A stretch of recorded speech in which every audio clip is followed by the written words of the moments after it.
கர்த்தர் கொடுத்த அந்த புதிய வருடத்துக்காய் ஆண்டவருக்கு முதலாவது நன்றி செலுத்துகிறோம். அவருக்கு மாத்திரம்தான் நன்றி செலுத்தணும். இந்த புதிய வருடத்தை நம்ம காண செய்திருக்கிறார். உங்களுக்கு ஆண்டவராக இயேசு கிறிஸ்துவின் நாமத்தினாலே புதிய வருஷத்தின் வாழ்த்துக்களை நான் தெரிவித்துக் கொள்கிறேன். ஆண்டவராக இயேசு கிறிஸ்து நம்மளை மீட்டெடுக்க அந்த உலகத்துக்கு வந்ததுனால புதிய வருடத்தில் புதிய கிருபையை தருவேன்னு சொல்லியிருக்காரு. அந்த தலைப்பில் தான் இன்றைக்கி நம்ம வசனத்தை தியானிக்க போகிறோம். புதிய கிருபையை ஒவ்வொரு நாளும் தர்ற ஆண்டவரை நம்ம துதித்து இந்த புதிய வருடத்தில் நம்ம கால் எடுத்து வைக்கும் பொழுது ஆண்டவரோடு கூட அவரை நம்மளை முன் செல்ல நாம் பின் செல்லணும். அப்படி நம்ம இந்த வருடத்தை தொடங்கும் பொழுது ஆண்டவர் எல்லா காரியங்களையும் நமக்கு இந்த நாள் வரை நடத்துனது போல் இந்த வருடத்திலும் புதிய காரியங்களை செய்து நம்ம நடத்துவார். அதில் விசுவாசத்தோடு நம்ம ஜெயிப்போம். அதில் தகப்பனே நமக்கு நன்றி செலுத்துகிற சுவாமி. புதிய வருடத்திலும் எங்களை புதிய காரியங்களை செய்து எங்களை நடத்த போகிறக்காக நன்றி செலுத்துகிறோம். புதிய கிருபையை எங்களுக்கு தந்து ஆண்டவரே உங்களுடைய இரக்கத்தினாலும் உங்களுடைய நன்மையினாலும் எங்களை முடிசூட்டி வழிநடத்துகிறவராக இருக்கீங்க. அதுக்காக நன்றி செலுத்துகிறோம். ஆண்டுகளை எல்லாம் எங்களுக்கு ஆண்டவரே ஒவ்வொரு நாளும் எங்களை நடத்தி வருகிற தயவுக்காக நன்றி. இந்த ஆண்டு முழுவதும் எங்களை நடத்த போகிறக்காக எங்கள் நன்றியோடு துதிக்கிறோம். உங்களுடைய கருத்தில் அர்ப்பணிக்கிறோம் சுவாமி. படிக்க போகிற வசனத்திலும் எங்களை ஆவியானவர் ஆளுகை செய்து வழிநடத்தக்கதாய் உங்களுடைய கருத்தில் அர்ப்பணிக்கிறோம். பொறுப்படுத்திக் கொள்ளுங்கள். மீதான உடைய பிரசனம் எங்களை தாங்கி வழிநடத்த உங்களுடைய கருத்தில் அர்ப்பணிக்கிறோம். பொறுப்படுத்தி வழிநடத்த உங்களுடைய வசனங்கள் எங்களுக்கு கால்களுக்கு தீபமாயும் பாதைக்கு வெளிச்சமாகவும் இருக்க எங்களுக்கு கற்றுத்தரணுமா ஜெபிக்கிறோம். துதிக்கான மயமெல்லாம் நமக்கே செலுத்துகிறேன். இயேசு ரட்சின் நாமத்தில் ஜெபங்களுக்கு நல்ல பிதாவே, ஆமென். இந்த நாட்களில் புதிய கிருபையால் நிரப்புகிறவர் அப்படிங்கிற ஆனால் நமக்கு புதிய கிருபை ஒவ்வொரு நாளும் நமக்கு வேணும். வருடத்தை முதலாவது தொடங்கினோடனே நாம் ஆலயத்தில் போய் ஏதோ ஒரு பொருத்தனை பண்ணி நான் இதை செய்தேன் அதை செய்தேன்னு சொல்கிறதுனால நம்ம அதில் சரியான பாதையில் போவோமா அப்படிங்கிறது நிறைய பேருக்கு கேள்விக்குறியாக தான் இருக்குது. அதனால் நம்ம பொருத்தனை பண்ணுறது மாத்திரமல்ல, புதிய வருடத்தில் நம்ம ஆலயத்தில் போய் சொல்கிறது மாத்திரமில்லை, அதை கடைபிடிக்கிறதுக்கு அவருடைய கிருபை. காலையில் எழுந்திரிச்சு நாம் ஒரு 4 மணிக்கெல்லாம் எழுந்திரிச்சு ஒரு அரை மணி நேரம் ஆண்டவருக்குன்னு நம்ம செலவு செய்கிறதுக்கு நம்ம அர்ப்பணித்து ஆண்டவரே நீங்கள் என்ன அவர் பாருங்கள், நம்ம அவர்கிட்ட அர்ப்பணிச்சிட்டாலே போகிறோம். அவர் எல்லாவற்றையும் நம்ம நடத்தி செல்கிறத என்னுடைய வாழ்க்கையில் நான் பார்த்துருக்கேன். நீங்களும் அப்படி கடைபிடிச்சு பாருங்கள். ஆண்டவர் உங்களை சரியான பாதையில் நடத்துவார். ஆண்டவரே நான் ஜெபிக்கணும், ஒரு டைம் எனக்கு வேணும் ஆண்டவரே, அந்த நேரத்தில் நான் ஜெபிக்கிறதுக்கு எனக்கு நீங்கள் உங்கள் கிருபையை தாங்க அப்படிங்கும்போது அந்த கிருபை இலவசமாக தராது பாருங்கள். அந்த நேரத்தில் நம்ம தூங்கினா கூட எழுப்பி விடுறதெல்லாம் நம்ம பார்க்க முடியும். நிறைய வாழ்க்கையில் நம்ம அதை கடைபிடிக்கும் பொழுது பாருங்கள் ஆண்டவர் நம்மளை நடத்துவார். அதனால் நீங்கள் ஒரு அரை மணி நேரமாக காலையில் எழுந்திரிச்சு ஆண்டவர்கிட்ட அர்ப்பணித்து ஜெபிக்கிற ஒரு ஜெபமாக இருக்கும் பொழுது அவர் ஒவ்வொரு நாளும் நம்மளுடைய கிருபையினால் நடத்துகிறத நீங்கள் உங்களுடைய வாழ்க்கையில் காண முடியும். எத்தனையோ சோதனைகள் வேதனைகள்லாம் பிசாசு கொண்டு வரும் பொழுது நம்ம அதில் ஜெயத்தை பெறதுக்கு நமக்கு நிறைய காரியங்கள் நமக்கு நடக்கிறத நம்முடைய வாழ்க்கையில் நம்ம கடைபிடித்து மற்றவங்களுக்கும் அதை சொல்கிறதுக்கு நம்ம அந்த நடத்தி செல்கிறதுக்கு நாம் அர்ப்பணிக்கிற பிள்ளைங்களாக இந்த நாட்களில் கிருபையை பெற்றுக்கொள்ள இந்த புதிய வருடத்தில் நீங்கள் தீர்மானம் எடுங்க. ஜெபிங்க. காலையில் எழுந்திரிச்சு ஜெபித்து வசனத்தை படித்து ஆவியானவர் சொல்கிறத அந்த வசனத்தை படித்து அவரோட கூட ஜெபித்து அந்த நாட்களை நீங்கள் துவங்குங்க. ஆண்டவர் பெரிய காரியங்களையும் செய்வார். அதுதான் இந்த தீர்மானம் இந்த வருடத்தில் நீங்கள் எடுங்க. நம்ம எல்லாருமே அந்த தீர்மானம் எடுக்கும் பொழுது பாருங்கள், அதில் தான் நமக்கு பெரிய ஒரு ஆசீர்வாதத்தை நம்ம பெற்றுக்கொள்ள முடியும். அதில் நிலைத்து நிற்க அவருடைய கிருபை நமக்கு வேணும். அதனால் அது டெய்லி ஜெபிங்க.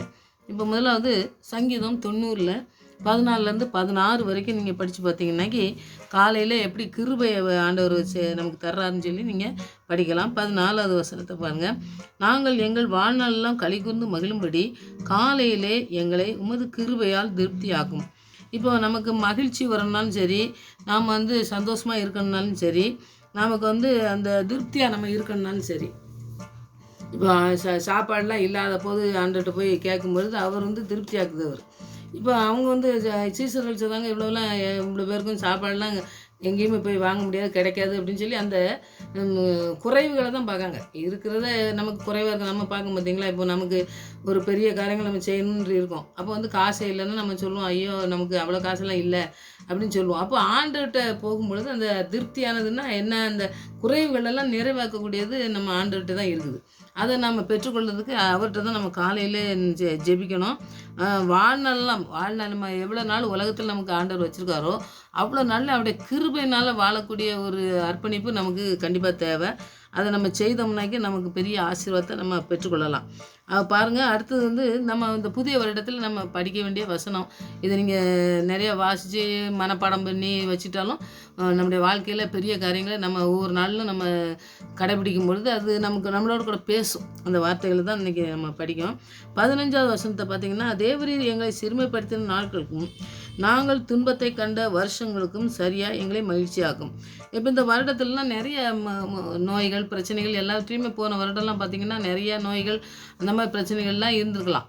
ஆனால் இந்த வருடத்தில் ஆண்டவரே நீங்கள் என்ன நடத்த போகிறீங்க, எப்படி நடத்துங்க, எங்களை மகிழ்ச்சியாக்கணும். நாங்கள் துன்பத்தை கண்டோம், நாங்கள் வந்து நிறைய கண்ணீர் பாதையிலலாம் போனோம்.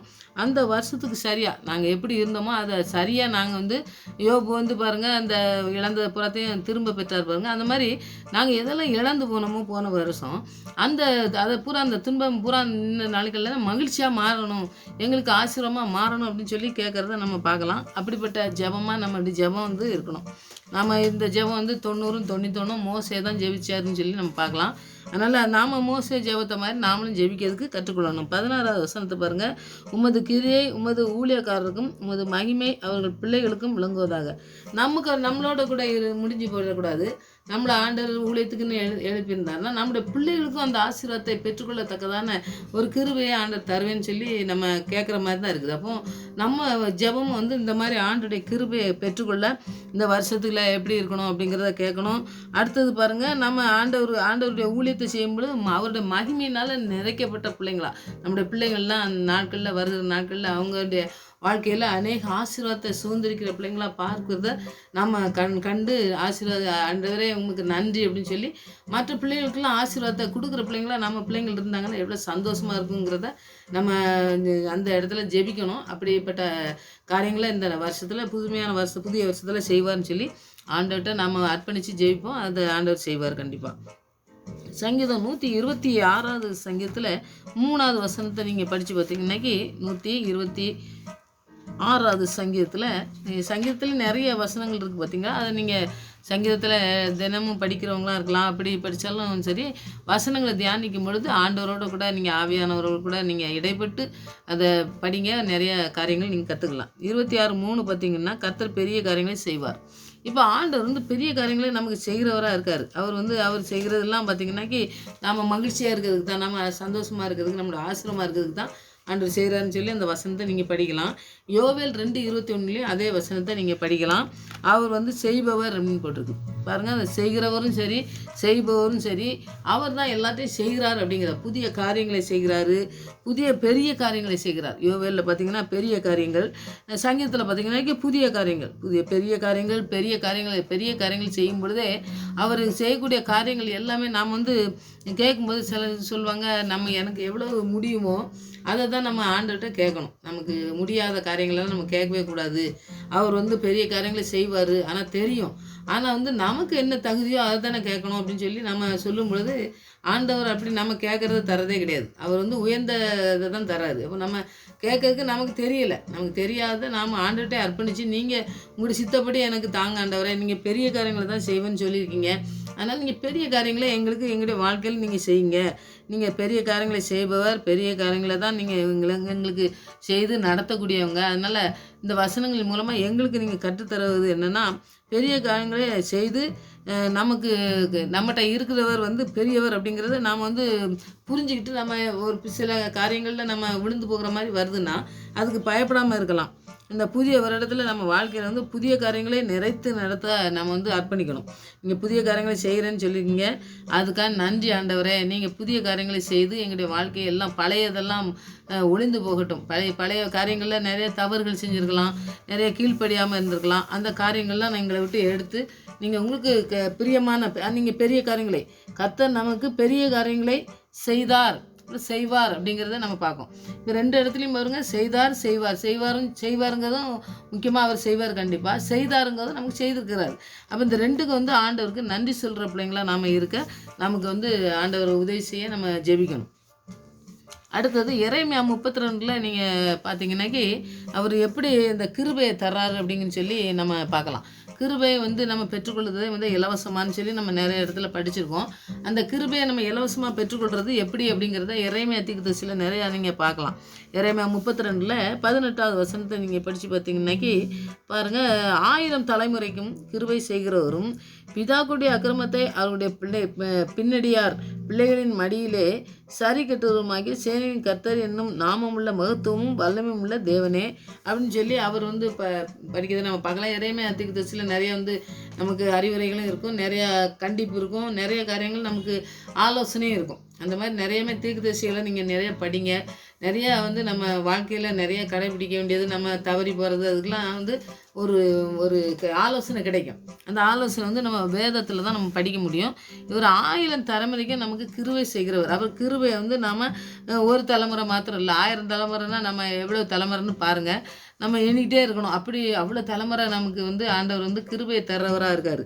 அப்போ அந்த கிருபையை வந்து பாருங்கள், நம்ம எப்படி பெற்றுக்கொள்ளணும். ஆண்டவர்கிட்ட வந்து நான் இப்போ காலையில் சொன்ன மாதிரி காலையில் எழுந்திரிச்சு நம்ம ஜெபித்து ஆண்டோடைய வசனத்தை படித்து நம்ம பிள்ளைகளெல்லாம் அர்ப்பணித்து ஜெபிக்கும் பொழுது அந்த கிருபையை வந்து அந்த 100 தலைமுறையாக கேட்கன்னு சொல்கிறார் பாருங்கள். அந்த கிருபையை நமக்கு தரார். நம்ம பிள்ளைகளுக்கு பிள்ளைகளுக்கு அப்படிலாம் நம்ம வந்து நம்ம இருக்கிற நாட்களில் வந்து உலகத்தில் வாழ்கிற நாட்களில் ஆண்டோடைய கிருபையை வந்து நம்ம பிள்ளைகளுக்கு கற்றுக் கொடுத்துடணும். அவங்க பிள்ளைகளுக்கு கற்றுக் கொடுப்பாங்க. அதுதான் பெரிய நம்ம உலகத்தில் வாழுதில் நிறைய ஆண்டவருக்கு பிரியமாக வாழுதுன்னு சொல்லி நமக்கு தெரியும். ஆனால் வந்து பாருங்கள், கிருபையை பெற்றுக்கொண்டு அப்படியே நமக்கு மாத்திரம் நம்ம பிள்ளைகளுக்கு மாத்திரம் அப்படின்னு சொல்லி நம்ம அந்த சுயநலமாக வாழக்கூடாது. மற்ற பிள்ளைகளுக்கும் அந்த கிருபையை பெற்றுக்கொள்கிறதுக்கு தக்கனா அந்த பிள்ளைகளோடு கூட பேசுகிற பிள்ளைங்களா நம்ம பிள்ளைங்களையும் வளர்க்கணும். நம்மளும் வந்து சொல்லணும். அப்படி சொல்லி நம்ம வளர்க்கும் போது பார்த்திங்கன்னா நிறைய பிள்ளைங்க வந்து தலைமுறையாக வரும்பொழுது ஆசீர்வாதத்தை எத்தனை பேர் சுதந்திரிப்பாங்க பாருங்கள். அப்போ நமக்கு சந்தோஷம், ஆண்டவருக்கும் நம்மளை கொண்டு சந்தோஷம், அவருக்கும் நம்ம கிருபையை இன்னும் அதிகமாக ஊற்றி நம்மளை நடத்துறதுக்கு அவர் வல்லமுள்ளவராக இருக்கார். கிருபைன்னு சொன்னால் என்ன அப்படின்னு சொல்லி நம்ம பார்க்கலாம். கிருபைன்னு சொல்லி கிருபைன்னு சொல்லிட்டு இருக்கோம்ல, அந்த கிருபைக்கு என்ன அப்படிங்கிறது ஒரு சின்ன காரியங்கள் பாருங்கள். கிருபை என்பது தேவனுடைய இரக்கம்.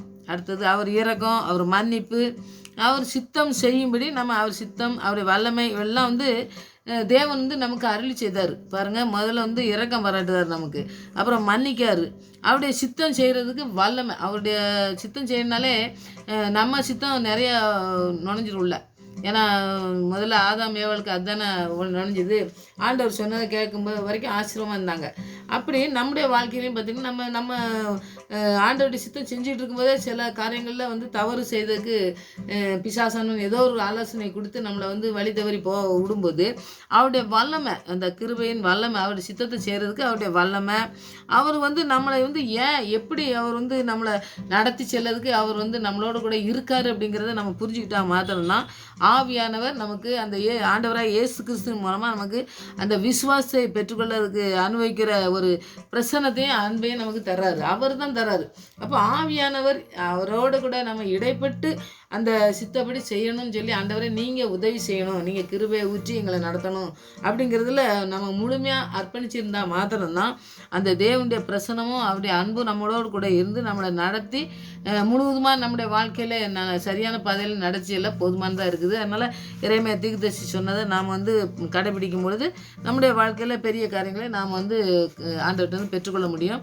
அதை நீங்கள் அந்த வசனத்தை வந்து ஆவியானவர் சொல்கிறபடி நீங்கள் செய்யணும். அப்போ ஆவியானவர் நம்முடைய ஆண்டவரே நான் உங்களுடைய சித்தப்படி செய்யணுனாக்கி நீங்கள் வந்து உங்களுடைய பிரசன்னம், உங்களுடைய மன்னிப்பு, உங்களுடைய இரக்கம் எல்லாமே, உங்களுடைய வல்லமை எல்லாமே என் கூட இருந்து நடத்தும் பொழுது தான் நான் இதில் ஜெயிக்க முடியும். அதனால் இது எல்லாமே நான் பெற்றுக்கொள்ளத்தக்கதான் நீங்கள் வந்து எனக்கு உதவி செய்யணும் அப்படின்னு சொல்லி நம்ம உதவி செய்ய ஆண்டவரை நோக்கி நம்ம பார்க்கணும். நம்முடைய சொந்த விருப்பத்தின்படி கண்டிப்பாக நம்ம நிற்க முடியாது. அதை நீங்கள் நல்லா நம்ம யோசனை பண்ணிவிட்டு நாம் அதை அர்ப்பணிக்கும் பொழுது ஆண்டவர் பெரிய காரியங்களை நம்முடைய வாழ்க்கையிலையும் செய்வார், நம்முடைய பிள்ளைகளுடைய வாழ்க்கையிலையும் செய்வார்னு சொல்லி நம்ம பார்க்கலாம். அப்புறம் வந்து கலாத்தியர் 1:15 நீங்கள் கலாத்தியர்லாம் நிறைய படிச்சிருந்தீங்கன்னா தெரியும். அவர் வந்து பாருங்கள் எப்படி தேர்ந்தெடுத்தார் அப்படிங்கிறத சொல்கிறாரு.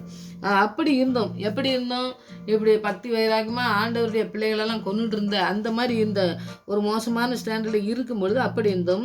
நான் என் தாயின் வயிற்றில் இருக்கும் முதல் என்னை பிரித்தெடுத்து தமது கிருபையினால் அழைத்த தேவன். அப்போ அவர் அழைச்சது எப்படின்னா தாயின் வயிற்றில் கருவாவுக்கு முன்பாகவே அப்படியே அழைச்சிருக்காருன்னு சொல்லி அவர் சொல்கிறாரு.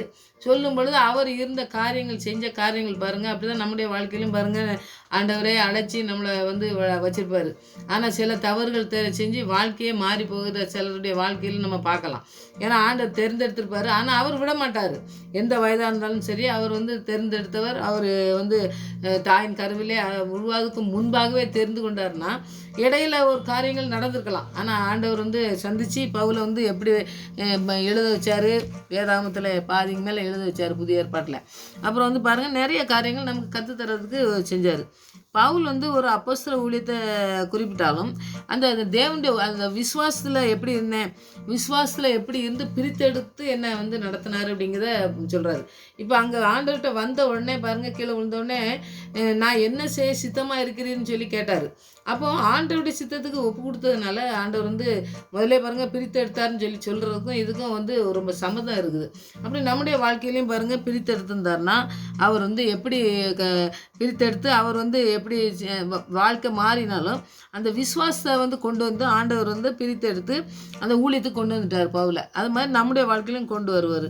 அந்த உலகத்திலேருந்து பிரித்தெடுத்து தேவனிடத்தில் விசுவாசம், கீழ்ப்படுதல் அதெல்லாம் இருக்கிறதுக்கு தான் நம்மளை வந்து ஆண்டவர் வந்து நம்மளை வந்து பிரித்தெடுக்காரு. நம்மளை பிரித்து எடுத்தோம்னாக்கி நாம் வந்து ஏதோ உலகத்துக்கு ஏற்ற உலகத்து மனுஷன் கூடலாம் யாரு கூடயும் டச் வச்சுக்கூடக்கூடாது, பேசக்கூடாது, அவங்க கூட பழகக்கூடாதுன்னு அப்படிலாம் ஆண்டவர் சொல்லவே செய்யலை. ஆனால் அவங்க இருக்கிற ஊழியத்தை, அவங்க இருக்கிற உலகத்தில் தான் நாம் இருக்கோம். ஆனால் அந்த உலகத்தில் நம்மளை வந்து பிரித்து எடுத்திருக்கும் பொழுது ஆண்டவருக்கு பிரியமான காரியங்களை செய்கிறதுக்கு அவர் வந்து நமக்கு கூட இருக்கிறனால கற்றுத் தருவார். விசுவாசம், கீழ்ப்படுதல் உள்ளவளாக நம்ம அவருடைய நாமத்தை மகிமைப்படுத்தும் பிள்ளைகளாக நம்ம வாழணும். அந்த வாழறதுக்கு அவர் வந்து உலகத்துலேருந்து நம்மளை பிரித்து எடுத்திருக்காருன்றதை நம்ம வந்து எப்படி இவர் பவுல் சொல்கிறார் பாருங்கள், தாயின் கருவில் அந்த மாதிரி நம்மளை நடத்தி நம்மளை செல்றதுக்கு தான் நம்மளை பிரித்து எடுத்திருக்கிறாரு. அதுக்கு நம்ம உலகத்துக்கு ஏற்ற வேஷம் தரிக்கக்கூடாது. ஆனால் உலகம் என்ன சொல்கிறோம் அதுக்கெல்லாம் சரி இந்த மாதிரி நான் இது இப்படி தான் நான் செய்வேன் அப்படின்னு சொல்லி அவங்களுக்கு ஏற்ற மாதிரி நம்ம பேசி நம்ம வாழ்க்கையை நடத்தணும் பாருங்க. அதுதான் வந்து உலகத்துக்கு ஏற்ற வேஷம். ஆண்டவருக்கு பிரியமான காரியங்கள் செய்யணும்னாக்கி ஆண்டவர்கிட்ட கேட்டுட்டு தான் நம்ம செய்வோம். ஆண்டவர்கிட்ட ஜெபித்துட்டு தான் நம்ம எந்த காரியங்களையும் செய்யணும். அப்படி செய்யும் பொழுது ஆண்டவர் நம்மளை பிரித்தெடுத்த நோக்கம் வந்து பாருங்கள், தாவீதெல்லாம் ஒவ்வொரு நாட்கள்லையும் ஜெபித்து போனார். தானியேல் ஜெபித்தார். இப்போ அவர் வந்து எல்லாருமே என்ன செஞ்சாங்கன்னா ஆண்டவர் சித்தப்படி செஞ்சாங்க. அவர் என்ன சொல்கிறாரோ அதன்படி செய்கிறது தான். அதனால தான் அதுதான் பிரித்து எடுக்கப்பட்டது. அப்படியே உலகத்துலேருந்து யார் கூடயுமே பேசக்கூடாது அப்படிங்கிறது வந்து தவறான காரியம். எல்லாரு கூட நம்ம ஆண்டவரே சொல்கிறது உலகமெங்கும் போய் சகல சிருஷ்டியும் சுவிசேஷம் சொல்லுங்கள் அப்படின்னு சொல்லி அவர் சொல்லியிருக்க மாட்டார்ல. அப்போ எல்லாருக்கும் சொல்லுங்கள், எல்லாரும் வந்து ஆண்டவருக்கு வரட்டும், யாரும் கெட்டு போகக்கூடாது, எல்லாரும் வந்து இந்த பெரும ராஜ்யத்துக்கு வரணும், ஆண்டவர் கூட வரணும், அவர் வரும்போது அவரை சந்திக்க ஆயத்தமாகணும் அப்படிங்கிற ஒரு பெரிய ரட்சிப்பின் சுவிசேஷத்தான் சொல்கிறாரு. அப்போ அப்படி சொல்லிவிட்டு இப்படி உலகத்துக்கு ஏற்ற வேஷம்னா உலகத்துக்கு ஏற்ற வேஷங்கிறத நம்ம நல்லா புரிஞ்சுக்கணும். சிலர் வந்து புரிஞ்சுக்கிடாமல் யார்கிட்டையுமே பேசவே மாட்டாங்க. நாங்கள் அந்த மாதிரி அவங்கக்கிட்ட நாங்கள் பேச மாட்டோம், எங்களுக்கு பிரியமில்லாதவங்ககிட்ட நாங்கள் பேச மாட்டோம் அப்படின்னு சொல்லுவாங்க. அப்படி கிடையவே கிடையாதுங்க. எல்லாரு கூடயும் நம்ம பழகலாம், எல்லாரு கூடயும் நம்ம பேசலாம், எல்லாரு கூடயும் நம்ம வந்து அவங்களோட நம்ம கிருபை, ஆண்டவர் தந்திருக்க கிருபையினால அவங்களோட வசனத்தின் மூலமாக பேசலாம். அவங்களோட பேசிகிட்டு இருக்கும்போதே அவங்க வசனத்தே தெரியாமல் இருந்தாலும் கூட அவங்களுக்கு ஒரு சூழ்நிலை ஏதோ ஒன்று நம்ம பேசிகிட்டு இருக்கும்போது வசனத்தை சொல்லி அவங்க அது மூலமாக கூட ஆண்டவர் தொடுவார். நமக்கு கொடுத்துருக்க கிருபையே அதுதான். வசனத்தின் மூலமாக அவங்களோட பேசணும். அவங்க என்ன கதையை பேசினாலும் சரி. சிலர் வந்து பாருங்கள், என்கிட்ட எல்லாம் வந்து நம்ம உட்காந்து நல்லா பேசிகிட்டு இருப்பாங்க. சிலர் வந்து சினிமா கதை இல்லாட்டா ஒரு புக்கில் கதை படிச்சிருப்பாங்க பார்த்தீங்களா, அந்த கதையெல்லாம் சொல்லிகிட்டு இருப்பாங்க. நான் பேசாமல் உட்காந்துட்டு இருப்பேன். அப்புறம் பார்த்திங்கன்னா கொஞ்ச நேரம் கழித்து நான் அதுக்கேற்ற என்னோட ஆண்டவர் பேசுகிறத நான் உணர்ந்திருக்கேன். அது மாதிரி நீங்களும் அந்த மாதிரி மற்றவங்களோட பேசும்பொழுது ஆண்டவருடைய ஆவியானவர்கள் கூட இருந்தீங்கன்னா அவங்கள வந்து தவறுகளை நீங்கள் போகவே மாட்டீங்க. அந்த பிரித்தெடுத்ததை வந்து ஆண்டவர் கண்டிப்பாக உங்களை நடத்தி அநேகரை வந்து ஆசீர்வாதத்துக்குள்ளே வர்றதுக்கு நீங்கள் இழுக்கிறதுக்கு உங்களை பயன்படுத்துறதை நீங்கள் பார்க்கலாம். அப்போ நான் என்ன சொல்லுவேன்னா, அந்த வசனங்களில் ஒரு வசனம் சொல்லுவேன். சொல்லும்போது பார்த்திங்கன்னா அந்த வசனத்துக்கு என்ன அர்த்தம் அப்படின்னு அப்படி கேட்க ஆரம்பிப்பாங்க. அப்புறம் நான் கொஞ்சமாக அந்த வசனங்களை சொல்லுவேன். சொல்லும் பொழுது அவங்க அதில் நிலச்சி நின்று அதில் வந்து ஆசீர்வாதத்தை சுதந்திரிக்கிறதுக்கு அவங்களுக்கு ஆண்டவர் உதவி செய்வார். நம்ம வசனத்தை மாத்திரம் சொல்லிவிட்டு அப்புறம் பாருங்கள் வேறு வீடுகள் மாற்றி போனவங்க நிறைய போனவங்கலாம் இருக்காங்க. அவங்கெல்லாம் போய் அந்தந்த இடத்துல போய் என்ன செய்கிறாங்க, ஏதோ ஆண்டவர்கிட்ட வளர்ந்துருப்பாங்க. அப்படி நம்ம பார்த்தவங்க செய்கிற சிலர் பார்க்காம விட்டுருக்கலாம். ஆனால் வசனங்களை எப்போவுமே பாருங்கள், அவங்க என்ன பேசினாலும் சரி அதை நீங்கள் அப்படியே தட்டு இதில் நாங்கள் கேட்க மாட்டோம், நாங்கள் பார்க்க மாட்டோம்னு சொல்லிட்டு போக வேண்டிய அவசியம் கிடையாது. அவங்க சொல்கிறத கேட்டே இருக்கணும். அது நம்ம மைண்டில் போகக்கூடாது. ஆனால் வந்து நமக்கு வசனங்கள் இருக்குது பார்த்தீங்களா, அந்த வசனத்தின் மூலமாக அவங்க கூட சொல்லும் பொழுது அவங்க அந்த தவறான காரியங்கள் எதுலேயே போனாங்கன்னாக்கி அவங்க திருந்ததுக்கு உண்டான வழிகள் வந்து நம்ம வசனத்தில் இருக்குது. ஆண்டவர் அதுதான் நமக்கு எழுதியிருக்காரு. வசனங்கள் ஜீவனுள்ள வசனங்கள். அதனால் அந்த வசனங்களை நம்ம சொல்லும் பொழுது அநேகர் அந்த ஆசீர்வாதத்தை சுதந்திரிப்பாங்க. அந்த வசனங்களை சொல்லி நீங்கள் ஜெபிக்கிற பிள்ளைங்களா இருங்க. கிருபையை பெற்றுக்கொண்டீங்கன்னா ஆண்டவருடைய ஆவியானவரை பெற்றுக்கொண்டீங்கன்னா அதுதான் பிரித்து எடுக்கப்பட்டது. அதை நீங்கள் செய்யுங்க. கண்டிப்பாக ஆண்டவருடைய ஆசீர்வாதத்தை நீங்கள் சுதந்திரிச்சு கொள்ள முடியும். இந்த 1 தீமோத்தேயு 1:13-14 நீங்கள் படித்து பார்த்தீங்கன்னா, முன்னே நான் தூசிக்கிறவனும் துன்பப்படுத்துகிறவனும் கொடுமை செய்கிறவனுமாய் இருந்தேன். அப்படி இருந்தும் நான் அறியாமல் அவிசுவாசத்தினாலே அப்படி செய்தபடினால் இரக்கம் பெற்றேன். பாருங்கள், நான் இப்போ முன்னாடி சொன்னேன் பார்த்தீங்களா, அதே அவர் சொல்கிறாரு தான் நம்ம பார்க்கலாம். தீமோத்தேயில அவர் வந்து சொல்கிறாரு, நான் முன்னாடி என்ன செய்யலாம், வாழ்க்கை வந்து எப்படி இருக்கணும், எப்படி நடத்தணுங்க அதெல்லாம் தெரியாமல் எனக்கு விசுவாசம் கிடையாது, அவிசுவாசத்தினால நான் அந்த இதெல்லாம் செஞ்சேன். அதனால் ஆண்டவர் வந்து ஆண்டவர்கிட்ட வந்து நான் இரக்கத்தை பெற்றுக்கொண்டேன். இரக்கத்தை பெற்றோம்னா அவர் வந்து விழுந்த உடனே சொன்னார்னு சொன்னேன் பாருங்கள், வார்த்தைகள் என்ன சித்தமாக இருக்குன்னு சொன்னோம்னாக்கி அப்போ இவர் வந்து எதிர்த்து எதுவுமே கேட்கவே செய்யலை. உளுந்தது தள்ளினது யாருன்னு தெரிஞ்சு ஒரு ஒரு ஒரு காரியங்கள் வந்து நடக்கும்பொழுது அவர் நியாயப்பிரமாணம் எல்லாம் படித்ததுனால அவர் விழுந்தோடனே அந்த ஒளியை பார்த்தோன்னே ஏதோ ஒரு காரியம் நடக்கு அப்படிங்கிறத தெரிஞ்சுக்கிட்டு ஆண்டவரே என்ன சித்தமாக இருக்குன்னு சொல்லி கேட்குறத நம்ம பார்க்கோம். அப்போ முன்னாடி அவருக்கு ஆண்டவரை பற்றி சொல்கிறதுக்கு தெரியாமலாம் கிடையாது. தெரிஞ்சு தான் இருந்தார். ஆனால் தெரிஞ்சும் செஞ்சார்.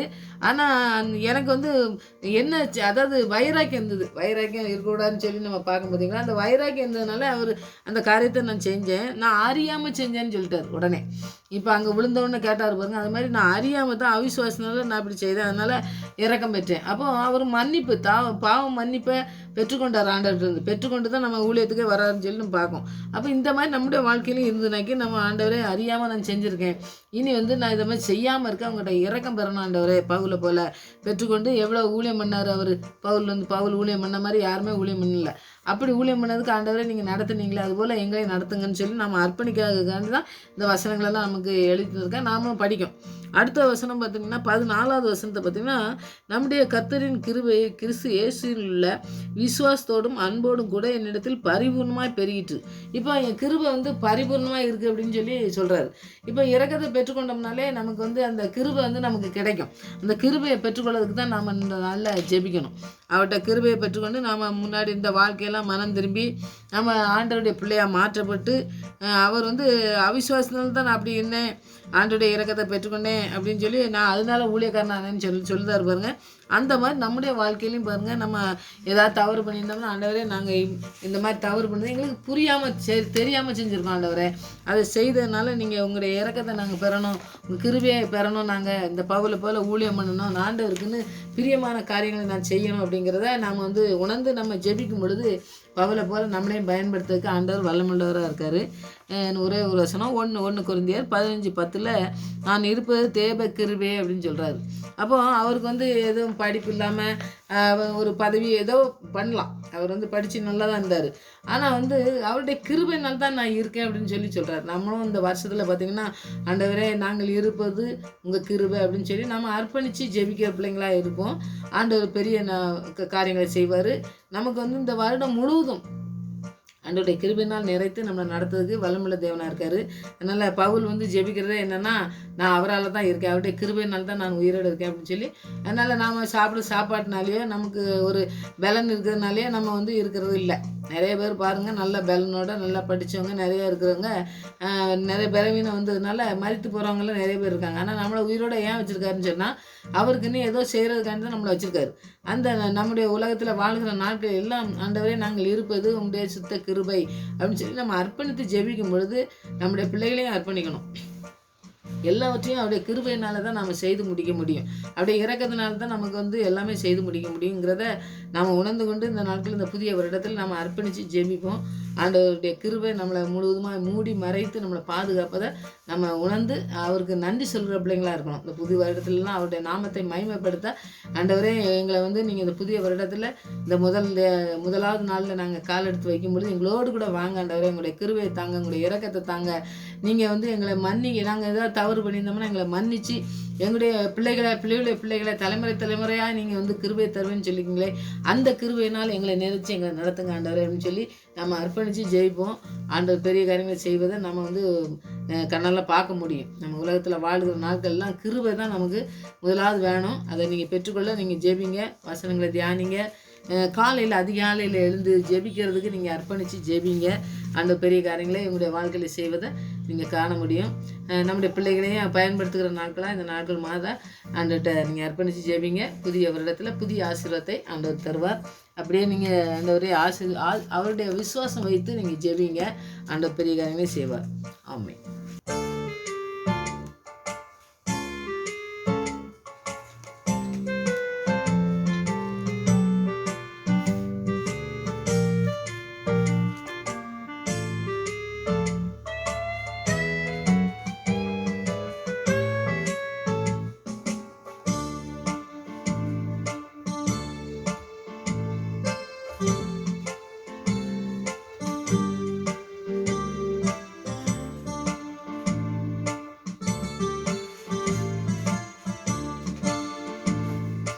Yehova Nisi, Yehova Nisi, Yehova Nisi, Yehova Nisi, Yehova Nisi, Yehova Nisiயை ஏற்றி பாடுவோம். எங்கள் கோடி வெற்றி கோடியே, அல்லேலூயா எங்கள் கோடி வெற்றி கோடியே.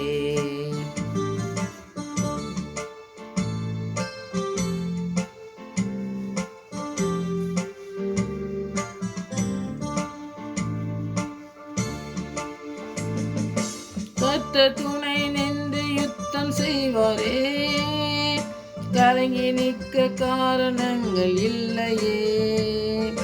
கைகளை திறந்திடாமல் தாங்கியே கர்த்தர் இயேசு சத்திய ஆவி நிற்கிறார்.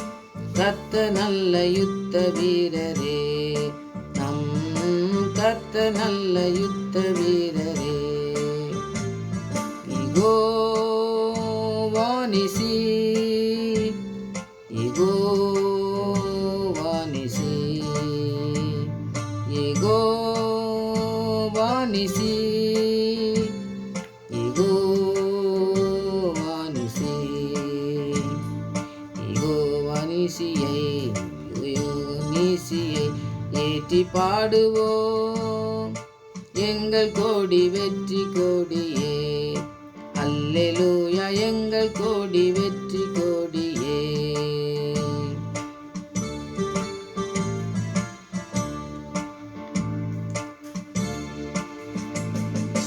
நமக்கு இருக்கும் இந்த பலன் போதுமே, நாதன் இயேசு அனுப்புவதால் போவோமே. பட்டயமோ புயபலமோ தேவையா, பரமதேவை ஆவி நம்மில் இல்லையா. ஜீவதேவன் சேனை அல்லவா, நம் ஜீவதேவ சேனை அல்லவா. யெகோவா நிசி, யெகோவா நிசி, யெகோவா நிசி, யெகோவா நிசி, யெகோவா நிசியை, யெகோவா நிசியை ஏற்றி பாடுவோம்.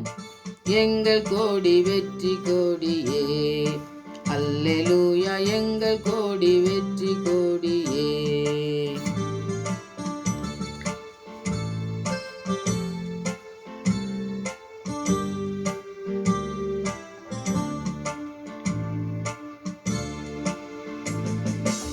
அல்லேலூயா தேவநாமம் வாழ்கவே, அல்லேலூயா இயேசு ராஜா வருகவே. அல்லேலூயா ஆவி புகழ் ஓங்கவே, அல்லேலூயா தேவ படை வெல்கவே.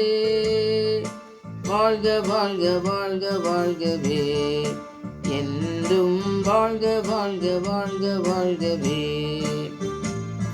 யெகோவா நிசி,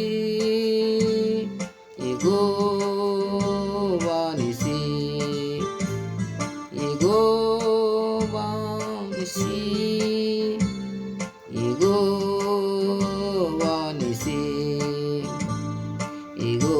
நேசியை யெகோவா நேசியை ஏற்றி பாடுவோம்.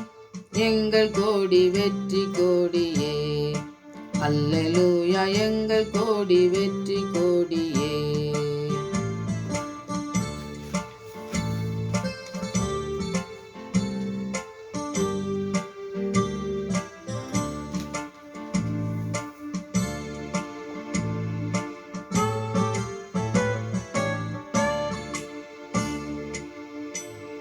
ஜெபம். என் மீட்பர் உயிரோ இருக்கையிலே என்ன குறைவுண்டு நீ சொல் மனமே. என் மீட்பர் உயிரோ இருக்கையிலே என்ன குறைவுண்டு நீ சொல் மனமே.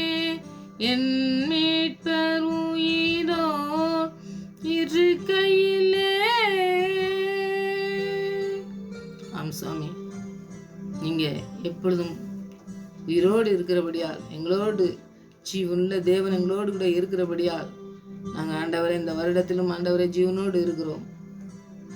மரித்தேன் ஆனாலும் சதா காலம் உயிரோடு இருக்கிறேன், எங்களோடு கூட இருக்கிறேன் என்று சொன்னவர் எங்கள் அருகிலே இருந்து எங்களை நடத்தி செல்கிறவராய், எங்களுக்கு தகப்பனாய், எங்களுக்கு தாயாய், நண்பனாய், எங்களுக்கு எல்லாவற்றுக்கும் எல்லாமாய் இருந்து எங்களை நடத்தி செல்கிற தகப்பனே, இந்த வருடத்தில் எங்களோடு கூட தங்கி இருக்க வேண்டுமாய், ஒவ்வொருவரோடும் கூட இடைபட வேண்டுமாய், உடைய கிருபையினால் எங்களை மூடி மறைத்து பாதுகாக்க வேண்டுமாய், ஒவ்வொரு நாளும் புதிய கிருபையினால் எங்களை நிறைக்க வேண்டுமாய், எங்களை நடத்த வேண்டுமாய் உடைய கருத்திலே அர்ப்பணிக்கிறோம் சுவாமி. உங்களுடைய கிருபை எங்களோடு கூட இருந்து எங்களை வழி நடத்துவதை நாங்கள் கண்டுகொள்ளத்தக்கதாய் கிருபை செய்யுங்க. பொல்லாத சத்துரு எவனை விழுங்கலாமோ என்று சுற்றி திரியும்போது தேவ ஆவியானவர் எங்களுக்காக கொடியேற்றி எங்களை நடத்துகிறவராய் இருக்கிறபடியா நன்றி செலுத்துகிறேன் ஆண்டவரே. உடைய கிருபை எங்களை சூழ்ந்து கொள்ளட்டும். உடைய இரக்கம் எங்களை ஆண்டவரே எங்களுக்கு கிடைக்கட்டும் ஆண்டவரே. இந்த இரக்கத்தை பெற்றுக்கொண்டு நாங்கள் ஓடுகிற பிள்ளைகளாய் அந்த தகப்பனுடைய கரத்திலே இருக்கிறோம் என்ற அந்த ஆண்டவரே ஒரு நோக்கத்தோடு எங்களை அழைத்து வைத்திருக்கிறீங்க. இந்த அழைப்பை நாங்கள் ஓடி ஜெயிக்க எங்களுக்கு கிருபை தந்து எங்களை நடத்தி செல்லுமா ஜெபிக்கிறோம். ஆவியானவர் எங்களை வழி நடத்தவனுமா ஜெபிக்கிற சுவாமி. இந்த புதிய வருடத்திலே அர்ப்பணித்திருக்கிற ஒவ்வொரு பிள்ளைகளும் ஆண்டவரை கேட்டுக்கொண்டிருக்கிற ஒவ்வொரு பிள்ளைகளுக்கும் ஆண்டவரை அப்படிப்பட்ட ஆசீர்வாதத்தை நீ தர வேண்டுமா ஜெபிக்கிறோம். அர்ப்பணிக்கட்டும் ஆண்டவரே, உம்முடைய கரத்திலே தரட்டும். அவனுடைய வாழ்க்கையை எங்களுடைய எல்லாமான காரியங்களையும் உம்முடைய கரத்திலே வைத்து நாங்கள் ஜெபிக்க நீங்கள் எங்களுடைய கரம் பிடித்து நடத்த நாங்கள் அர்ப்பணிக்கிற வருடமாக இந்த வருடம் மாறட்டும். ஆவியானவர் எங்களை வழிநடத்த போவதற்காக நன்றி செலுத்துகிறோம். இந்த கிருபை இந்த நாள் வரை நடத்தின கிருபை இந்த நாளிலும் ஆண்டவரே இந்த புதிய வருடத்திலும் புதிய கிருபையை தந்து எங்களை வழிநடத்த போவதற்காக நன்றியோடு துதிக்கிறோம், ஸ்தோத்திரிக்கிறோம் ஆண்டவரே. உங்களுடைய பாதத்திலே நாங்கள் அமர்ந்திருந்து உண்மையே நோக்கி பார்க்க எங்களுக்கு கிருபை செய்யுங்க. உங்களுடைய சத்தத்தை கேட்டு உங்களுடைய சித்தத்தை செய்ய எங்களுக்கு இந்த புதிய வருடத்திலே நீங்களை கரம் பிடித்து நடத்த வேண்டுமா உங்களுடைய கருத்தில் அர்ப்பணிக்கிறோம் சுவாமி. நாங்கள் இந்த படித்த வசனங்களின் மூலம் அநேக பிள்ளைகள் ஆண்டவரே இன்னும் வசனங்களை படிக்க ஆண்டவரே நீங்கள் கற்றுக் கொடுக்கணுமா ஜெபிக்கிறோம். ஆவியானவர் மூலமாய் ஆண்டவரே நாங்கள் பெற்றுக்கொண்டு கிருபையை பெற்றுக்கொண்டு மாத்திரமல்ல அநேக பிள்ளைகளுக்கு சாட்சிகளாக இருக்க கிருபை செய்யுங்க. தலைமுறை தலைமுறையாக எங்கள் கிருபையினால் நிறைக்கிற தேவன் எங்களையும் எங்களுடைய பிள்ளைகளையும் நீ நிறைத்து வழிநடத்த நாங்கள் அர்ப்பணிக்கிறோம் சுவாமி. அர்ப்பணிக்கிற ஒவ்வொரு பிள்ளைகளுடைய வாழ்க்கையிலும் நீ கிருபையாக இருந்து கிருபையை தந்து இன்னும் அதிகமாய் கிருபையை தந்து ஆண்டவரே அவளை வழிநடத்தத்தக்கதாக அர்ப்பணிக்கிறேன். நீங்கள் பொறுப்படுத்திக் கொள்ளணுமா ஜெபிக்கிறோம். புதிய வருஷத்துல நீ ஆண்டவரே முழுவதுமாக எங்களோடு கூட இருந்து வருடம் முழுவதும் எங்களோடு கூட இருந்து வழிநடத்த போறதுக்காக நன்றி செலுத்துகிறோம். உடைய கருத்தில் அர்ப்பணிக்கிறோம், பொறுப்படுத்திக் கொள்ளுங்க. எங்களுடைய ஜெபத்துக்கெல்லாம் பதில் கொடுத்து எங்களை நடத்தி வருகிறேன். நன்றி ஆண்டவரே. இன்னமும் நடத்த போவதற்காக நன்றி செலுத்துகிறோம். உடைய கருத்தில் அர்ப்பணிக்கிறோம், பொறுப்படுத்திக் கொள்ளுங்க. இது அனைத்தும் உடைய பிரசனை மாத்திரம் எங்களை வழிநடத்தத்தக்கதாக எனக்கு ஜெபிக்கிறோம் சுவாமி. மறுபடியும் உங்களுடைய சமூகத்திலே வருமுறை எங்களை காத்து வழிநடத்தமா ஜெபிக்கிறேன். துதிக்கான மயமெல்லாம் அம்மாக்கே செலுத்துகிறேன். இயேசு ரட்சகன் நான் தெரிஞ்சவங்களுக்கு நல்ல பிதாவே. ஆமென்.